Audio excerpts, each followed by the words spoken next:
I Love Mortgage Brokering, episode 79. Where the best mortgage brokers get better. I Love Mortgage Brokering with your host, Scott Peckford. Hi, Broker Nation. I am thrilled to introduce our guest today. Reimer is a mortgage broker with DLC Mortgage Excellence. He's based out of Lethbridge, Alberta.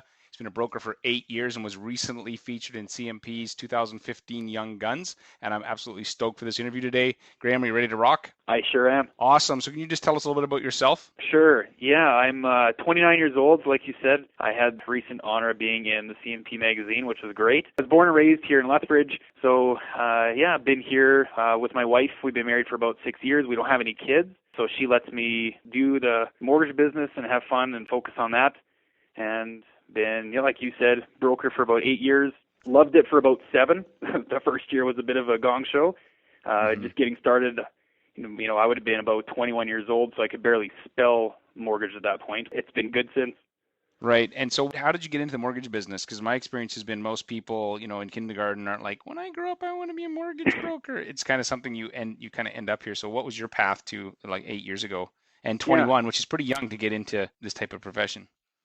Yeah, I think I was, fairly naive. I didn't really know what I was getting myself into, and I didn't really realize it was, a lot of selling. I didn't really consider myself a salesman. I thought I was going to be like a banker and thought this would be a good, safe job. Didn't really understand, the whole process. I went through an interview when I first started. I was so nervous thinking that they may fire me. Little did I know that they're probably going to accept anyone, anyone that's willing to do sales for their company. You're like, exactly. So, you know what? You totally fit our criteria. You are willing. So. Yeah, exactly. But to answer your question, my father, he was a financial planner. And so he had this database of clients, and he started realizing that most of them had these questions and mortgage concerns or didn't know what to do with it. And so he randomly told me one day once I got back from college and said, if you're not wanting to go back next year, this may be something that you could look into. A lot of my clients need servicing. I don't know where to send them. Maybe you'd be interested in doing that. And that's kind of where it all started. Right. And so then how was that first year, just out of curiosity, like going from, because 21, I was going to get in the financial planning industry when I was 21, but I look 15 and I realized nobody in their right mind was going to give me their money. So how did you look pretty young? I've seen your picture online. And man. So how did you overcome that? Yeah, I don't think I did overcome it. That first year was terrible. I'm pretty sure I did maybe 1.5 million in volume that first year and lived off of a line of credit. I pretty much made no money. I thought about quitting, I believe, at least once or twice a month. Mm-hmm. I hated it. I didn't know what I was doing. I didn't own a home at that point, so I didn't know how to give advice on it. I think people could tell I could barely grow facial hair. That first year was terrible. But there was just something about it that there was still intriguing. The broker owner at that time that I worked for had built this great business around him, and it was clientele that really respected it, and he was able to help them. So I kind of still admired that and knew that, okay, eventually, if I stick this out, I could hopefully get there. And I think that's kind of what pulled me through that first year, but it was a mess. So then, just out of curiosity, how was the second year? Like, when did you make the turn, or like when did it start clicking for you? Yeah, I think year number 2 is a bit better. I think I probably learned to grow a beard at that point just to be able to hide the baby face. Right. In that second year, I believe I did, wasn't a ton of business, but it was just enough to be able to say, okay, I could actually live off this. I'm okay. And then there was just, we've all done it before where you get your first big check. And at that time, it would have been maybe, $5,000-$6,000. And I would have thought, man, you know what? All my buddies, let's go out. It's all on me. Every drink, every meal, it's all on me. I just got paid $6,000. And At that time, you think you're the wealthiest person in the world because all your buddies are still in college and still students. So I think that was probably what got me going, is that year number 2, I think I had a couple good paydays and thought, okay, now I get it. And you were like, this guy with the money for all your friends. That's awesome. Yeah, exactly. Little did they know I was still like crazy in debt from that first year of making no money. Right. So before we dive into your story, I always like to ask about a success quote that's impacted your life or business. I love how quotes are portable, they're memorable, and they kind of help you stay on track. So can you share a quote that's really had an impact on you? Sure, and you're going to laugh at me, but I jumped on your website here yesterday just to see, kind of what you'd started and what you were creating, and I jumped onto your page, saw the Zig Ziglar quote, and I thought that was so funny because that's actually the quote I written down to be able to share with you because when I was a kid, I remember my dad, he was always reading books and being part of, personal development and wanting to better his business and himself. And he always had that quote, you can have everything you want if you just help enough people get what they want. Ever since then, I've always printed that off and kind of stuck it on my wall in my office, or have a little sticky note, and I'll have that in my car or my wallet, things like that. So actually, that is the exact quote that I've been using for years. Well, you can use it too. I didn't invent it, and I didn't say it, so it's like it's all good. So can you give me? And I love that quote. I think it's part of where this whole podcast has grown from this idea. But so what? How have you applied that specifically, that idea or that philosophy recently to your business? I think the best way that I could describe it would be, I wanted to be able to get my clients to a point, and this would be just in recent years, I think I've started to believe that more and more. Without my clients, without me being able to help people, really my career is worth nothing. Mm-hmm. There's nothing at the end of the day that's of value. I can make good money, who cares? That's really not going to do anything for my life and my happiness long term. What I wanted to do is create an environment, a culture, a business plan that when my clients leave the office, they can be confident in knowing that they've been given the steps and the advice and the mortgage product, if we're talking about specifics, to be able to set them up for long-term gain and wealth. And I think that was the turning point for me to be able to turn that quote into reality. Is when my clients leave the door, I want them to be able to brag to all their friends and family saying, I guarantee you that your broker didn't tell you this. Here's what they got from me. He told me how that in the next 3 years, I can buy another property, or I can invest into this condo or this duplex or this fourplex or this, whatever the investment opportunity is. I want my clients to know what's possible for them. Right. And your dad, is he still in the financial planning business? He is, yeah. Right. So there's probably some of that is rubbed off on you. So you said that your clients, you want them to leave your office and say, I bet your mortgage broker didn't say this. Give me one specific example of something that you would say to a client. Yeah. A perfect example would be, I had a client here recently that was, I always have a template that I use. So I just got to a point where, and we probably have all done it, that you're going through you're taking an application, you're writing all their information down, their income and all this stuff. I wanted to actually do a little bit more specific information that would be allowing me to help them long term. Like, how do I create a client for life? So I think it was out of a business plan and be able to do that, where I started realizing that I need to ask more specific questions. Mm-hmm. So I now ask them, what's the game plan with real estate? And most of them have never even asked that question. They just want to come in, buy their first home, or buy their second home and keep theirs as a rental, or they don't know how it all works. So it's our job actually to be able to spell this out for them. And so that's what I would say. A recent question was, client owns a home right now. They are looking at selling their home and buying a bigger house. They have a growing family. So they just had a couple kids, and they're now looking at buying a bigger house. And they just assumed that they would have to do, 10, 20% down. Mm-hmm. So I told them, there's actually this product, which is a rental offset. Have you ever considered buying a house and then keeping yours as a rental property? Have you ever thought about owning rentals and being able to have some passive cash flow? And it was never even a thought in their mind. So I think doing that and explaining, what an extra $200 a month of passive income can do for your bottom line at the end of the year. What can you do with $2,400 annually? And they say, oh, man, I could afford that family trip that I've been wanting to do. So I think little questions like that would be a specific example of how I want my clients to think differently, of saying it's actually more possible than you think to be able to own a rental portfolio of 1 to 5 properties one day. Mm-hmm. No, that's good. And something you touched on there, which I totally am a firm believer in, is this idea of having a template and a process. And we have the same quote and the same philosophy. So I also want to ask about failure, because I know talking to successful mortgage brokers, even entrepreneurs, business owners, failure happens to everybody. It's never fatal, but there's always a lesson in it if you take the time to look back. So can you share something you failed at, and then looking back, what the lesson was? I'm sure I fail every day, but for a unique, something that would actually be worth telling is one of the guys in the office, coworker of mine, he's a mortgage broker as well, mortgage associate, and the two of us came up with this idea that how can we create a program of unbiased advice for clients, and we could maybe sell it as a product. And so we thought there would be this fun game plan to be able to offer up advice on how to acquire mortgages, how to get rental properties, how to buy a second home, all these different things. And we created it into more of like a membership site. Mm-hmm. And anyways, I thought we were genius. You're like, and we why took hasn't this huge, anyone done this before? yeah, and I thought exactly that. Like, there's no one else doing this. There may be a couple websites that have, tons of information. Every broker has one. Every bank has, a list of information and blogs and things like that. But there wasn't really, a one-stop shop. So we actually recorded, I'm going to say 75 videos. This took us 12 months to make. And we built this huge program. We bought into Kajabi and Infusionsoft and all these different things. We actually created a business and launched it. Failed huge. Like, no one wanted it. We tried marketing it. It really didn't have any success, no traction. And I still believe in information businesses. I think that they do work. You see personal development guys all over the place making it happen.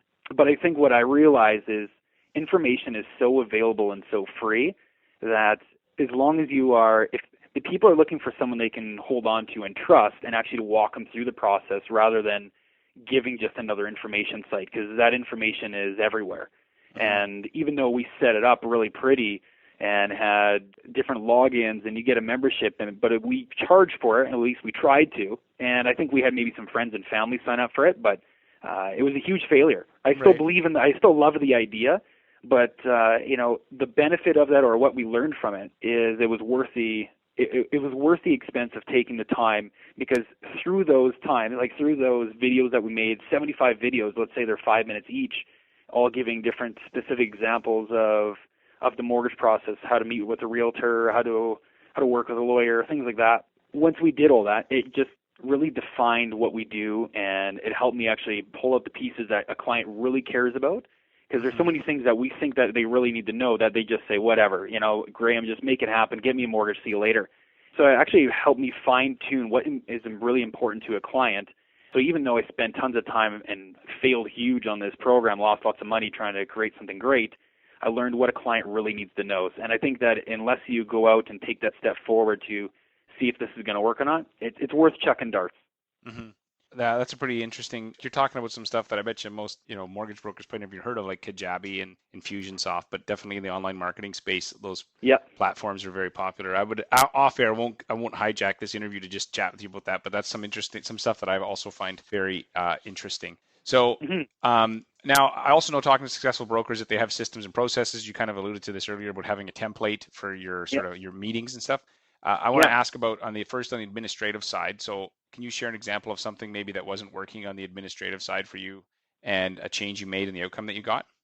I think the biggest difference was I got to the point, I think everyone does, as your business starts to grow, once you start going over, 10, 15 million, I think that's when you start having a breaking point that you can't remember clients' names all the time, or you're thinking, oh man, what was that guy wanting? Was he purchasing or refinancing? So I needed to start creating a system in place. And so that's when I I got introduced to Revo. Mm-hmm. It's kind of like Auto and, those, GoMax and these different types of dashboard programs that help you track your leads and kind of doing a workflow. Anyways, that would be probably the system that I use every day, and it saved my clients. Like, now I know who I'm talking to. I can track everything. I'm no longer losing files or forgetting about condition days. Everything is tracked. So I think RevoDoc would be the thing that I've recently implemented, and it's been huge for me. Right. And so why, just out of curiosity, because like you had already mentioned, there's quite a few other options available. Why RevoDoc? What was the thing that stood out for you on that one? Something similar to what we're doing right now is it's nice hanging out with different brokers and just tossing ideas back and forth. But I went to a Scotiabank function. We were at a Calgary Flames game, and I met a guy there in Calgary that had started RevoDoc, which is the owner of it, and his name is Phil. So I'd never met Phil before. He started talking to me about his program. At the time, I was using Auto. To this day, I still love Auto. I still think it, if you had to choose, if Revo's not for you, make sure you sign up for Auto today. It's going to be a game changer for your business. Automated emails and all those different things that we all want to do, but don't have time for. So having a program that does it for you is huge. And clients really, I don't think they care too much whether it's me typing the email every time or it's just something that's just allowing me to be top of mind. And so Revo was huge for me because it allowed me to actually tweak it 100%. So it was one of the few programs that allowed me to manage the whole process. And me being a little bit type A, I wanted to have my fingerprints on it. So I can actually now write all the messages. And it wasn't too cumbersome. I think I tried different companies and different software in the past. This was simple enough, but also user-friendly enough that I was able to create some templates. There was already pre-templated one in there, but you could just edit them to the way that you wanted to, or add images, and it kind of went through the exact workflow that I have, which is you bring in a lead, then you have a pre-approval, then it goes to live deal or canceled. So it just fit perfectly with the way that I was running things already, which was, you know, a little bit hazardous because it didn't have a full system. But this one kind of went on the same lines that I was already doing, but way better. Right. No, that's cool. So not everybody wants to do that, like you had said. And if you've been dabbling with Infusionsoft and Kajabi, then you're definitely more technological than a lot of our peers. So it's good. So then on the sales side, then, so is there something I always like to ask also about if you have a specific sales process or a marketing strategy that maybe wasn't working as well as you would like, and then a recent change you made and the outcome you got. I think documents were a huge mess for me, and I didn't know how to ask for documents, and I didn't know how to put that part of my sales process, and I was so afraid always of asking for documents. So, the first couple of years, maybe even 3 years, I would do pre-approvals, and I wouldn't ask for documents at all. I would just say, yeah, you're pre-approved, go make an offer, see you later. So my clients would leave that first meeting, pumped. They thought this was the easiest thing they'd ever taken part of. I pre-approved them in the meeting. They went out, made an offer, and they thought, wow, this could not be easier. The problem was that, as soon as they make the offer, we all know what happens. Oh, the wheels come off. You need to get job letter and pay stubs and NOAs, and it's just a huge mess after that. And, every client, no one has a perfect situation. There's maybe 1 out of 50 clients that have the ideal situation where they've been at their job for 20 years and their savings have been there for a year and a half. It hardly ever happens. So then there's always these huge surprises. So my clients probably hated me because it's really easy up front, and then at the very end, once they make an offer, that 5 business days for condition day were the most stressful experience of their life. So I think that was a huge change for me, is that I started asking for documents, and that helped my sales process and probably got me tons of referrals. I think it does, because they start off having to work hard. And I ask for documents right up front. Please get this to me, this week if you can.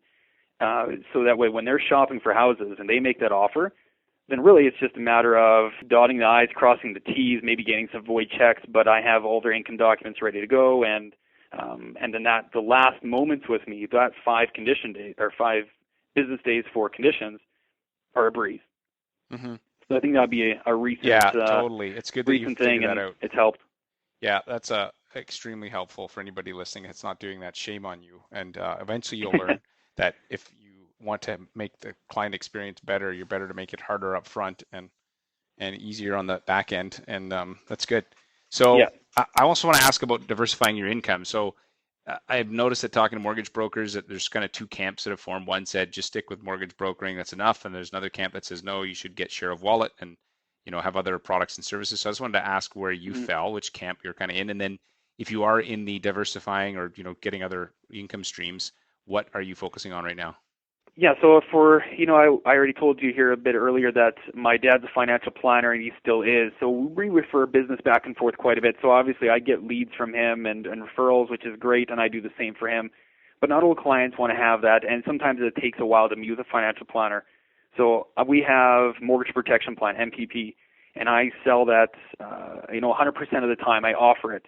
And then I, will always suggest as well, if you want to meet with a financial planner and do more of a custom game plan for investments and health insurance, life insurance, in order to get something custom for you, I'd always recommend meeting with a professional, meet with a planner. Don't just meet with me as your broker. I'm going to get you this creditor insurance, but there's actually better stuff out there. But this will be good. So I always offer MPP, and I think that's been a good revenue stream for me. It feels also good as a broker. I think you agree as well that knowing your clients walking out the door, if there was an accident or something happens before possession day or shortly after, that you've done your part and you actually got them protected. So that's been an easy thing for me, and I actually have good results on it. I would say most of my clients, over half of them, will take some type of insurance from me, whether it's either from my financial planner that I recommend or from MPP. The other thing that I use for cross-selling is I hooked up with a company that does online insurance, like car insurance and house insurance sales. And all my clients need to have house insurance by the time they get to the lawyer. And I'd always be forgetting anyways to tell and give them a heads up and tell them, when you get to the lawyer, they're going to need to see proof of your binder saying that you have house insurance. So I just made it part of my process once again, and it's actually, a workflow checkbox that I actually have to check off on MPP and also for house insurance. Mm-hmm. And I found a company that was willing to pay me for referrals, and it's been great. Is that they pay the office, and so it all gets managed administratively and accounted for. But yeah, they'll pay for leads, and they just do all the work. I send, some basic information, let's say the MLS and some basic application stuff, and I ask for their consent to do that. And once that gets sent over, someone from that insurance office gives them a call, offers them house insurance. Whether they take it or not, at least, that part of it's covered. So those would be two things that I've recently started doing more consistently and have it part of my process now. Mm-hmm. That's been really good for cross-selling. That's awesome. So I'm going to move to rapid fire questions. So these you can answer with shorter answers if you like. So what's the one thing holding back most mortgage brokers from being successful? I think fear of rejection. I think just being that awkward moment where you set yourself out there to be a good broker and you want to help them out and they don't want your business or they don't want to work with you. I think just being afraid that could happen and be awkward, I think that would be huge. And then what's one thing that's has made you successful? I think consistency, showing up. We tell all the new guys in the office when they get their license and they don't have any business, they're often doing whatever. They're hanging out with friends, they're on the golf course, they're not being available for business. They're scared to call, so they're scared to show up to the office because they got nothing to do. But being available for that random walk-in or that random phone call in, I think consistency has helped me get there. That's good. And then if you could recommend a software program for our listeners, what would it be? Other than you said Revo, so I'll put that in the links, RevoDocs, but what would be one other thing? Obviously Revo's a given. It's been huge for me. I think Gmail. Gmail has been huge for my business. I used to be an Outlook guy, and Gmail has been a game changer for me to have, my email available at any time, not just on my cell phone and my personal workspace at the office, but anywhere I go. And then all the Google apps that you can get with Gmail, it's helped out dramatically. Oh yeah, there's definitely some cool things you can do. If you could recommend one book for our listeners, what would it be? I would recommend E-Myth by Michael Gerber. That book transformed my business for sure. That's a great one. And so here's the last question, one of my favorites, the DeLorean question. You remember the movie Back to the Future? Yeah. So if you could jump into the DeLorean and travel back in time 9 years and say, hey, sit down and talk to yourself for 15 minutes to give yourself 3 pieces of advice so that your business will be bigger than it is today, what would you tell yourself? I think just building off my last comment, read E-Myth, yep. Learn how to run a systematic business, and then create that system. So that would be number 2. Build it, tweak it, perfect it, whatever you need to do so it's systematic and it works every time. So that same process, just like the McDonald's hamburger, make that happen. And then lastly, in the words of Gary Morris, make 4 phone calls a day.